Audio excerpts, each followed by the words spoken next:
They all agreed he shouldn't show up to his own father's 60th birthday party. It was his stepmother who said it, and that was just the tip of the iceberg. Want to know what that son did next? Stick with us for this emotional story full of twists and turns. Cole wasn't good at many things as a kid, but he knew how to gut a fish clean, start a fire in the cold wind, and recognize his father's footsteps in the yard from the faintest click of the door. That's how close Cole and his dad once were.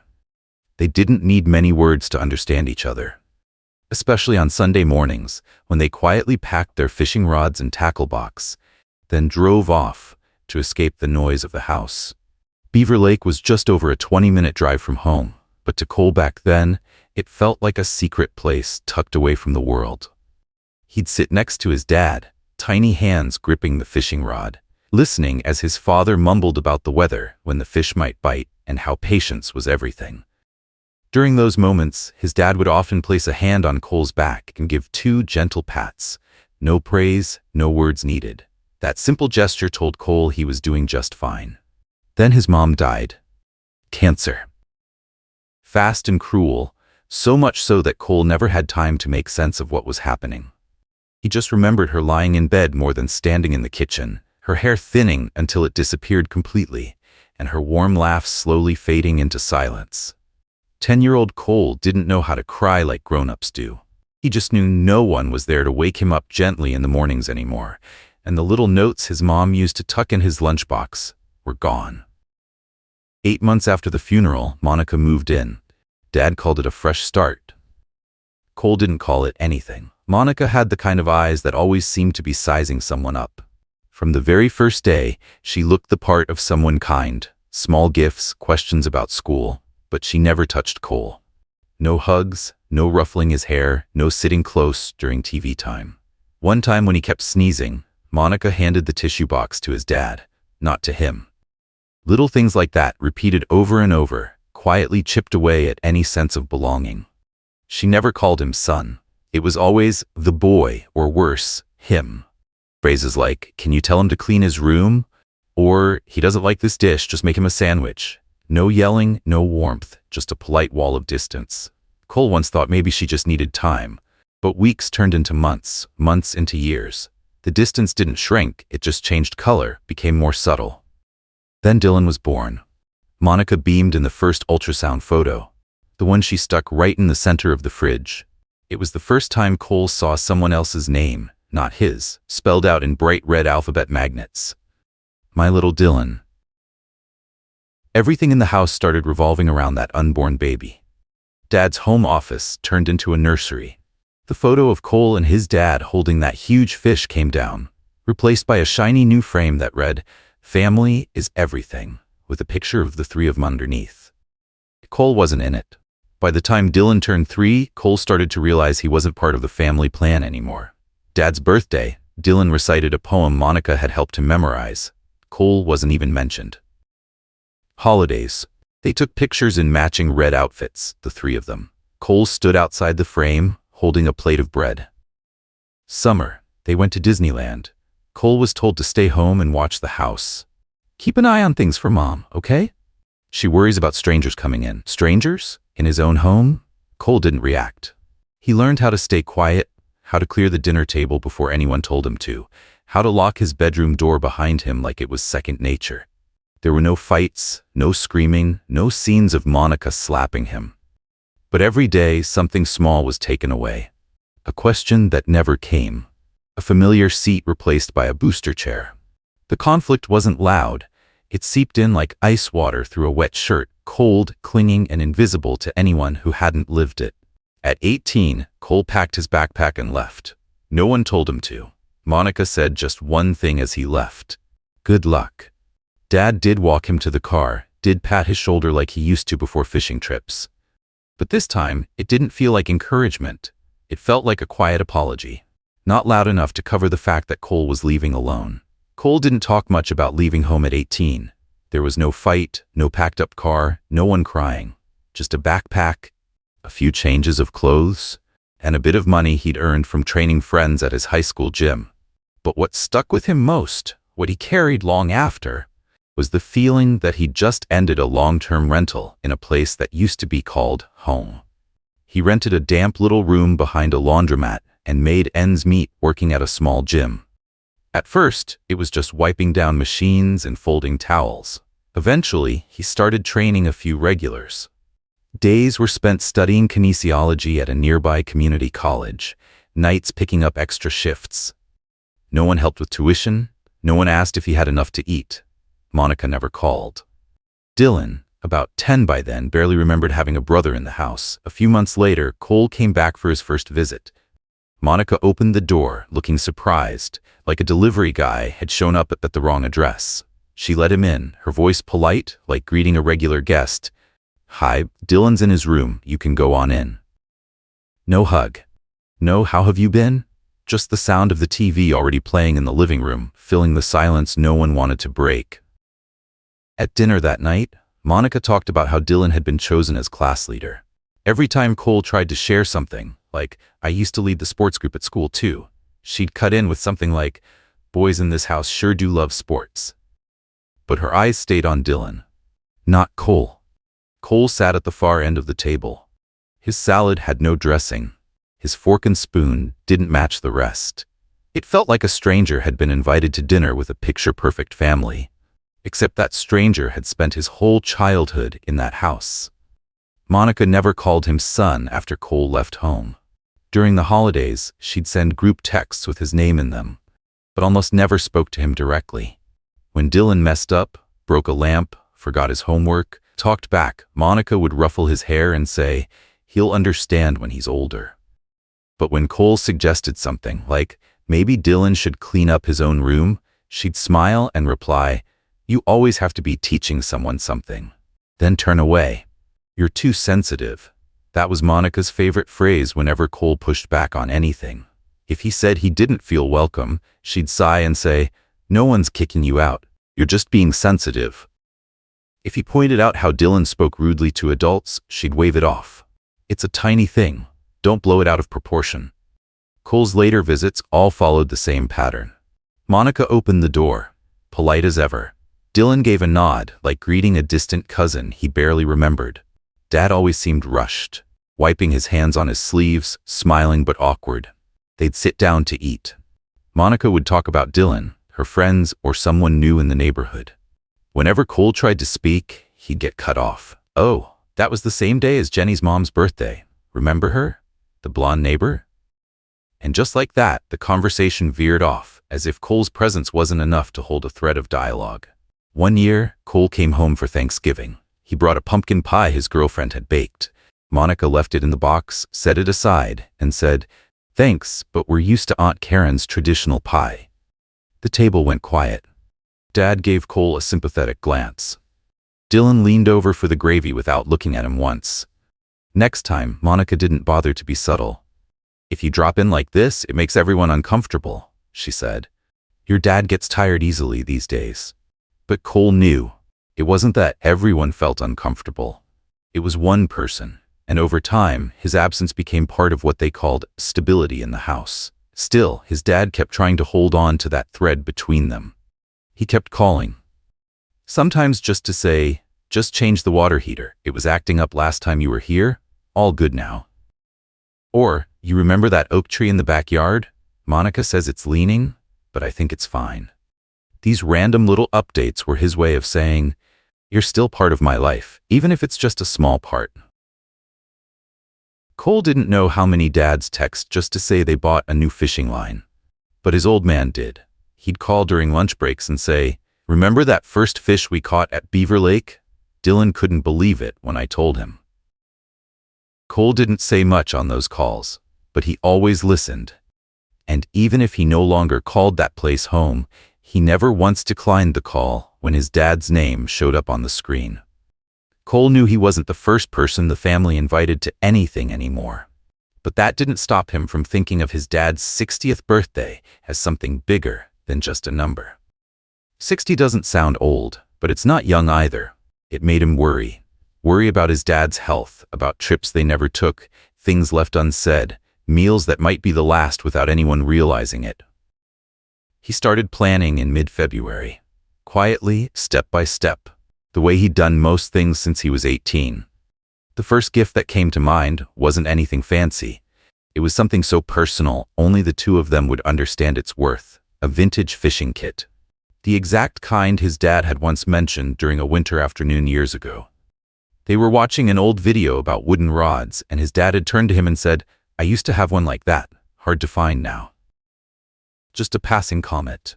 But Cole remembered. It took Cole over a month to track it down, reaching out to collectors in Oregon, negotiating the price, making sure every part of the rod was intact. When the seller said it still came with the original wooden case, Cole almost couldn't believe it. He wired the money that same day. And when it arrived, he carefully inspected each piece, then placed everything back in the case like it was a quiet ritual. But to him, the gift alone wasn't enough. Cole wanted to throw a small party, not a big crowd, just the right people. His dad, a few old friends, some close relatives. He wanted it to be a surprise. Just once, for his dad to walk into a room and see everyone there for him, not part of someone else's plan. Not with Monica in the spotlight. Not with Dylan soaking up all the attention. He called Monica to ask if she might help plan something together. Her voice on the phone was cold and smooth, like rain sliding down a windshield. "It's still far off. June's a ways away and it's only April."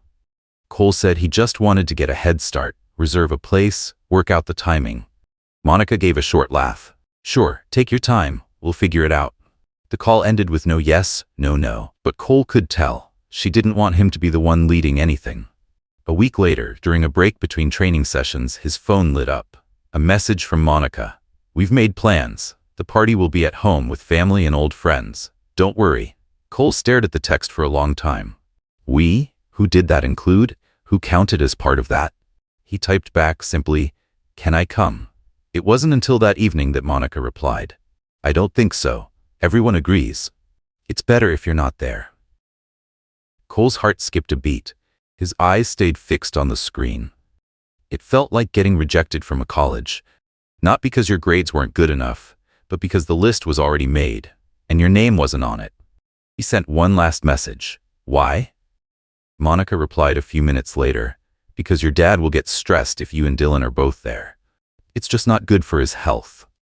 On the surface, the words were soft, but they hit like a blade. Stressed?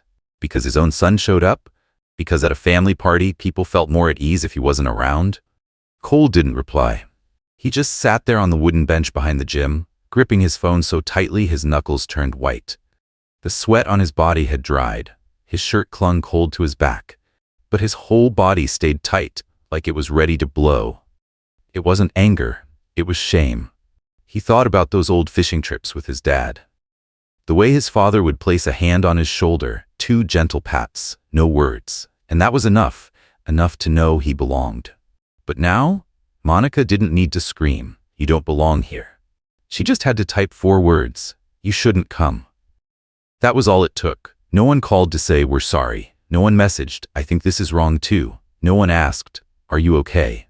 It was as if everyone in that "we" agreed. Cutting Cole out made sense, made things easier, more comfortable. Cole slipped his phone back into his pocket, stood up and walked back into the gym. He still had one more client. He couldn't afford to fall apart. Not here, not now, not for this. Not worth it. That night he opened the fishing rod case, for the first time since it had arrived. The gift was still perfect. The wood still held that old, familiar scent. The line hadn't been strung yet. Cole laid each piece gently on the table one by one, then closed the lid again. He sat in silence.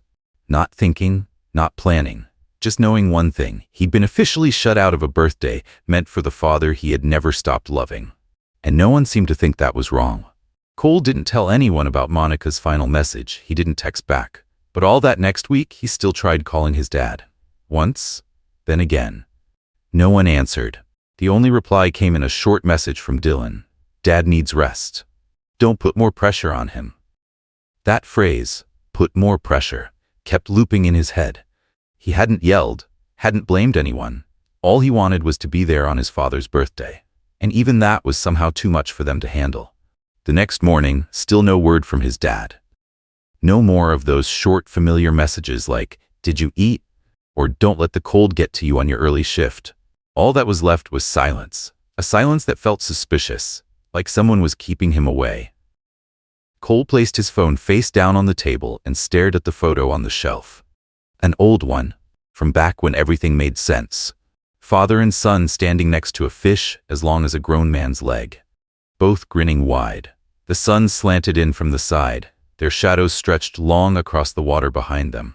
He looked at that photo, then at the wooden box beside it. The gift he once held with so much care now sat there as evidence.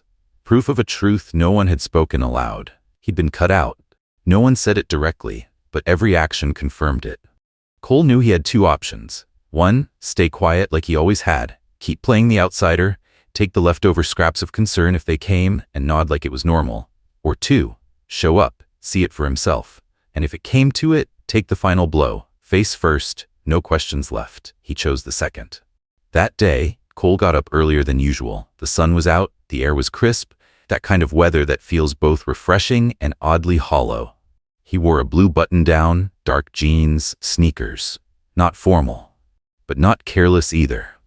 In his hands was the gift, carefully wrapped, the one he had once imagined handing to his dad in a room full of applause, full of teary-eyed smiles. He drove over an hour and a half from his rental apartment to the suburb where the family still lived. The roads were familiar. The old street signs still sat at the same turns, but when his car stopped in front of the house, the sense of familiarity cracked. The gate was locked. Cole stepped out, walked closer. From inside came the sounds of celebration, voices talking and laughing, the clink of glasses. Cars lined the curb, bumper to bumper. The names on the license plates were all familiar. Uncle Larry, Aunt June, even the SUV belonging to his dad's longtime friends. They were all here, and he was not. Cole rang the doorbell once. Then again, no one came to the door. He stood on his toes and peered through the narrow gap between two iron bars. In the backyard, there was his old man, the one who once taught him how to slice bait with a pocket knife, standing in the center of a small crowd. He was holding a birthday cake, smiling wide. Dylan stood beside him, one arm draped around his father's shoulder, the other raised high with a glass of wine. Monica stood behind them, arms crossed, a look of satisfaction on her face, like everything had gone exactly as she'd planned. No one looked toward the gate. No one asked, "Where's Cole?" No one paused the party to wonder if a car had pulled up or if someone was knocking outside. Cole stood still. The gift box in his hands felt heavier now. Not because of its weight, but because of what it represented. Because it had become a cruel reminder. The person it was meant for didn't need it. Or worse, didn't even know it existed. He didn't yell, didn't pound on the gate, didn't call out. His hands trembled, his breath came faster than usual, but he didn't cry. There were no tears left. He walked away in silence, still holding the gift, eyes dry. His emotions drifted somewhere unnamed, not anger, not quite sadness.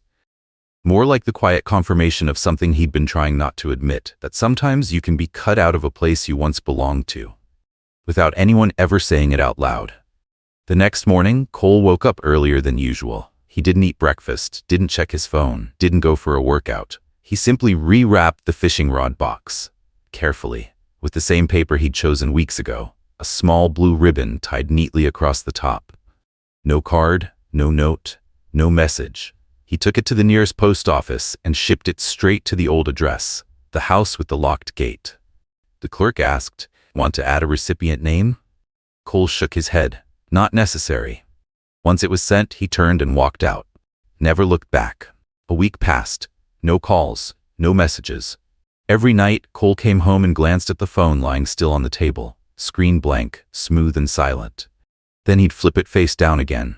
He didn't expect anything anymore. The feeling was like stepping out of a dark room and shutting the door, without needing to know who, if anyone, was still inside. Until Saturday night, when the phone suddenly rang. The name on the screen, Dad. Cole stared at it. His heart didn't race. It didn't stop. It simply ticked once, slowly, as if his whole body were trying to figure out what came next. He answered. On the other end, his father's voice. Raspy, tired, but still the same voice. Still the way he said son, soft at the edges, the kind of sound older men use when they're trying hard to stay composed. "Cole," he said, "why didn't you come that day?" Cole froze. Silence stretched out for a few seconds. In Cole's mind, everything from that day came flooding back. The locked gate. The unanswered doorbell. His father's face, just visible through the crowd, too far to reach. He started. But the words trailed off. There was no short version of the truth. No neat way to explain what it feels like to be shut out of your own family. "I thought you knew," he said at last. On the other end, silence returned. But not the kind where someone's thinking. The kind where someone is realizing, painfully, that they've missed something they never should have missed. "I didn't know anything," his father said. His voice dropped, barely above a whisper. "Monica told me you had something come up, that you'd texted and said you couldn't make it." Cole sat up straighter. "I never said that," Cole replied. "I called her a month ahead, asked if I could help plan. She said she already had something in place. Then later texted me, 'You shouldn't be there.'" His father didn't respond right away. No arguing, no questions. Just silence. After a moment, he spoke slowly. "I asked Dylan. He said you were busy, said we shouldn't bother you." Cole let out a small laugh, one with no humor in it. "I guess they figured silence was easier," he said. "No one has to be the bad guy. Just let me slip away, little by little." On the other end, Cole heard heavy breathing, then something he had never heard from his father. A quiet, broken sob, choked and stifled, like the sound of something cracking under the weight of years of holding it in. "I'm sorry," his dad said. "I didn't know. I really didn't know." Cole didn't know what to say. He just sat there, fingers gripping the edge of the chair until his knuckles turned white. He wasn't angry. What would be the point? Anger wouldn't put him back in the photos he'd been left out of. It wouldn't take him to that party. It wouldn't turn back time so his father could have learned how to protect his son sooner. "I'm not mad at you," Cole said. I just thought that on your birthday at least I could be there." No one spoke for the next 10 seconds. "The box," his dad said softly. "I opened it." Cole nodded, even though he knew his father couldn't see it. "I bought it back in February," he said. "Ordered it weeks in advance. But maybe the real gift was that I still wanted to be there." His father didn't respond right away, but Cole could hear his breathing slow on the other end of the line. No promises, no long apologies, just the truth. Bare, late, but finally spoken. 2 days after that call, Cole woke up with a decision clear in his mind. Not to fix the past. What happened had already happened. But to do something no one else could interfere with. He picked up his phone and typed a quick message. "Next weekend, do you have 3 days free? I want to go fishing. Just us. Lake Chelan." His dad replied within minutes, "I'm in. Just tell me when to roll out. No questions, no hesitation, no mention of Monica, no asking if Dylan was coming. As if he too had been waiting for something clean. No explanations, no middlemen, no fences." Friday morning, Cole pulled his pickup truck up in front of his dad's house. Monica didn't come out to see them off.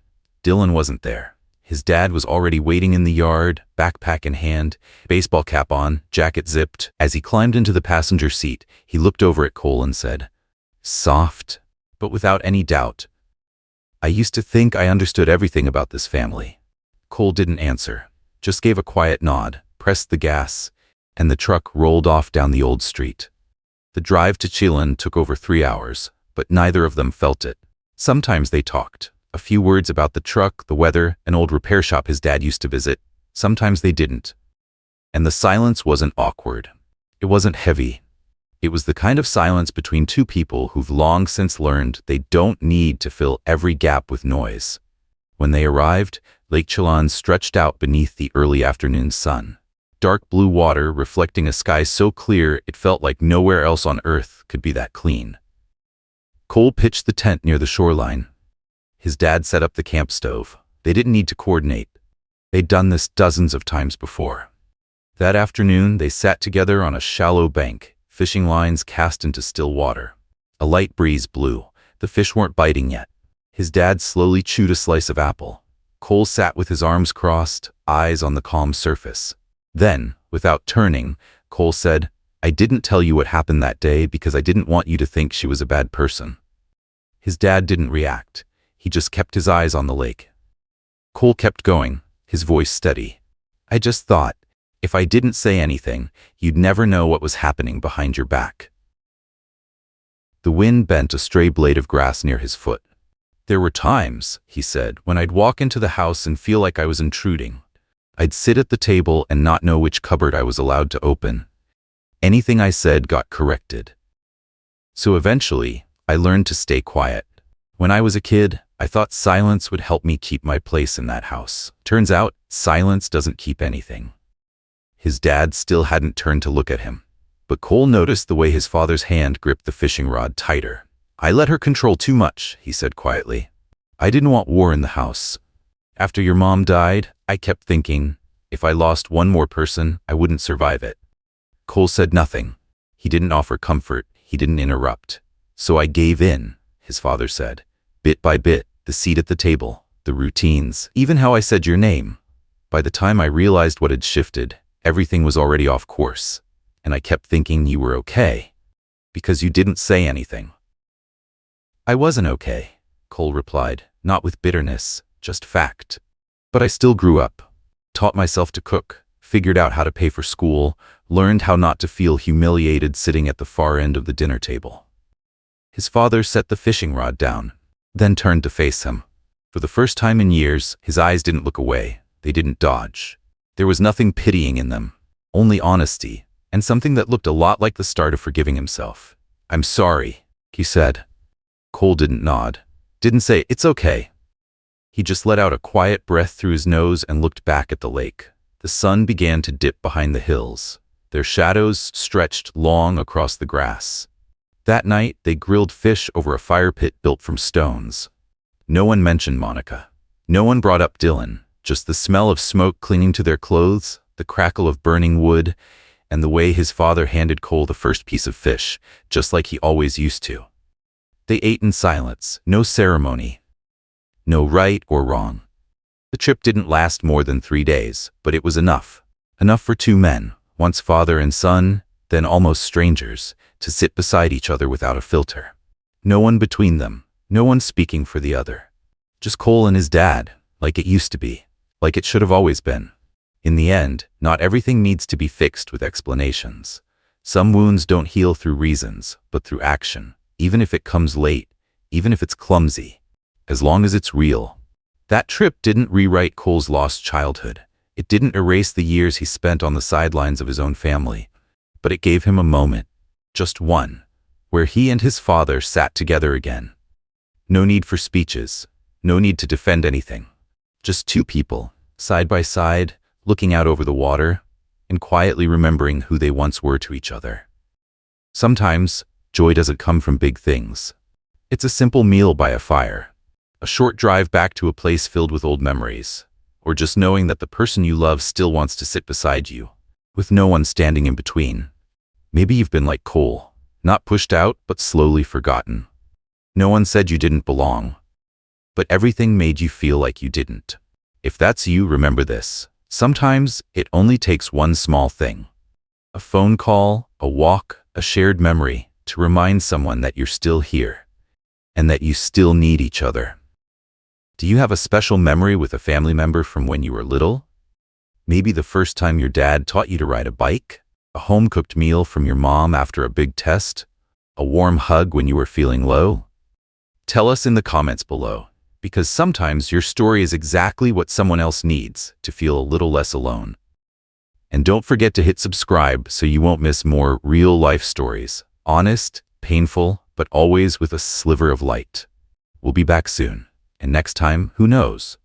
Maybe it'll be your story we're telling.